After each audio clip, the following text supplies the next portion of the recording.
ഇന്നലെ ജി സുധാകരനുമായി ബന്ധപ്പെട്ട് മുഖ്യമന്ത്രി പറഞ്ഞത് അദ്ദേഹത്തെ പലതവണ ഫോണിൽ വിളിക്കാൻ ശ്രമിച്ചിരുന്നു, അദ്ദേഹത്തെ വിളിച്ച് കിട്ടിയില്ല. പക്ഷേ ജി സുധാകരൻ ഇന്ന് അത് നിഷേധിച്ചു, വിളിച്ചില്ല എന്ന് പറഞ്ഞു. കാരണം അങ്ങയുടെ പാർട്ടിയുടെ പിന്തുണയ്ക്കുന്ന ഒരു നേതാവായിട്ട് പാട് മത്സരിക്കുകയാണ്. അപ്പൊ എന്താണ് ഞാൻ അദ്ദേഹത്തെ വിശ്വസിക്കുള്ളൂ, ജി സുധാകരൻ ഒരു നുണയും പറയില്ല. ഞാൻ അദ്ദേഹം CPM നേതാവായിരിക്കുമ്പോൾ പോലും ഞാനന്ന് ഏറ്റവും കൂടുതൽ മന്ത്രിമാർക്കെതിരായി അഴിമതി ആരോപണം ഉന്നയിച്ച പ്രതിപക്ഷത്തെ MLA 2006-11 വരെ.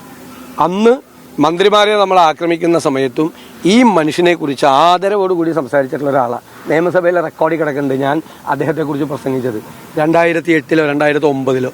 ഈ ജി സുധാകരനെ കുറിച്ച് നീതിമാനായ ഭരണാധികാരിയായിരുന്നു. നീതിമാനായ ഭരണാധികാരി 1000 കോടി കിട്ടിയാൽ 140 MLA-മാർക്ക് വീതം വയ്ക്കും. ഒരു കാര്യം ചെന്ന് പറഞ്ഞാൽ അതിൽ രാഷ്ട്രീയമൊന്നും നോക്കാതെ നേരെ ഏതാണ് നെറി ഏതാണെന്ന് നോക്കിയിട്ട് തീരുമാനമെടുക്കും.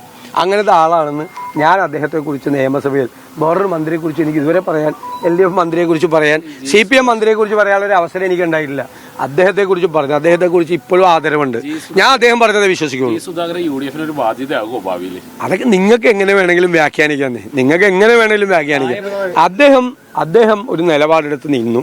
ഞങ്ങൾ രാഷ്ട്രീയമായ പിന്തുണ അദ്ദേഹത്തിന് കൊടുക്കുകയാണ്. അതിൽ ഒരു പറയുന്ന ഒരു കാര്യമുണ്ട്, പ്രതിപക്ഷ നേതാവ് ആരിഫ് അടക്കം പറയുന്നു അത് മുൻകൂട്ട് ജി സുധാകരൻ പ്ലാൻ ചെയ്തു പോയതാണ്, UDF നേതാക്കളുമായി നേരത്തെ ചർച്ച നടത്തിയിരുന്നു എന്നെല്ലാം. അങ്ങനെ വല്ലതൊക്കെ നടന്നിട്ടുണ്ടോ?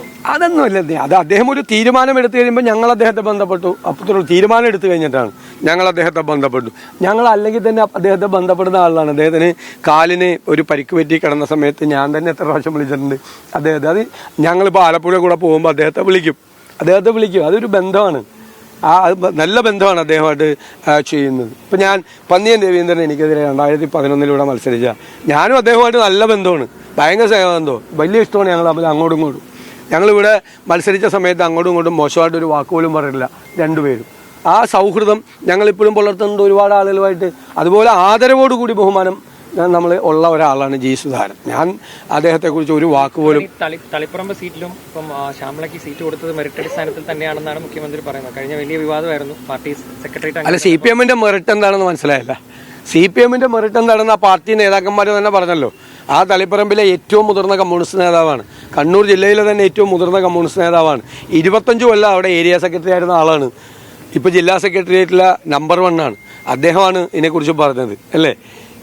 അവരാണ് ആന്തൂരിലെ ഷാജന്റെ ആത്മഹത്യക്ക് പിന്നിൽ പ്രേരണയായി നിന്നത് അവരാണ് എന്നടക്കമുള്ള കാര്യങ്ങൾ പറഞ്ഞു. അപ്പോൾ അവരുടെ അർഹത എന്ന് പറയുന്നത് അത് CPM ആണ് അവരുടെ സ്ഥാനാർത്ഥിയെ തീരുമാനിക്കുന്നത്. അത് അവരുടെ ഇഷ്ടം, ഞങ്ങൾ അതിൻ്റെ അകത്തൊന്നും ഇടപെടില്ല. പക്ഷേ പാർട്ടിക്കകത്താണ് എതിർപ്പ്, പാർട്ടിക്കകത്താണ് അതിശക്തമായ എതിർപ്പുള്ളത് സ്ഥാനാർത്ഥികളെ. ഇപ്പോൾ AM ഷംസീറിന് തലശ്ശേരിയിൽ സീറ്റില്ല, അദ്ദേഹത്തിന് ഇത് കൊടുത്തില്ല, വേറെ ചിലർക്ക് കൊടുത്തു. അങ്ങനെ പല പ്രശ്നങ്ങളുണ്ട്. ഞങ്ങളൊന്നും അവരുടെ ആഭ്യന്തര കാര്യത്തിൽ ഇടപെടാറില്ല. അവരുടെ പാർട്ടി അവർക്ക് ഇഷ്ടമുള്ളവർക്ക് സീറ്റ് കൊടുത്തു, ഞങ്ങളുടെ പാർട്ടി ഞങ്ങൾക്ക് ഇഷ്ടമുള്ളവർക്ക് സീറ്റ് കൊടുക്കും. അതിലും ഇടപെടാൻ നിൽക്കേണ്ട ആരും. അത്രേ ഞാൻ പറയുന്നുള്ളൂ. നീ രാവിലെ ഇറങ്ങിയിരിക്കുകയാണ്. നീ രാവിലെ നിന്നെ കണ്ടപ്പോഴേ എനിക്ക് മനസ്സിലായി നീ എന്തോ പരിപാടിയായിട്ട്. നീ രാവിലെ നീ ഇവിടം വരെ എറണാകുളത്ത് വരില്ലാതിരിക്കാതെ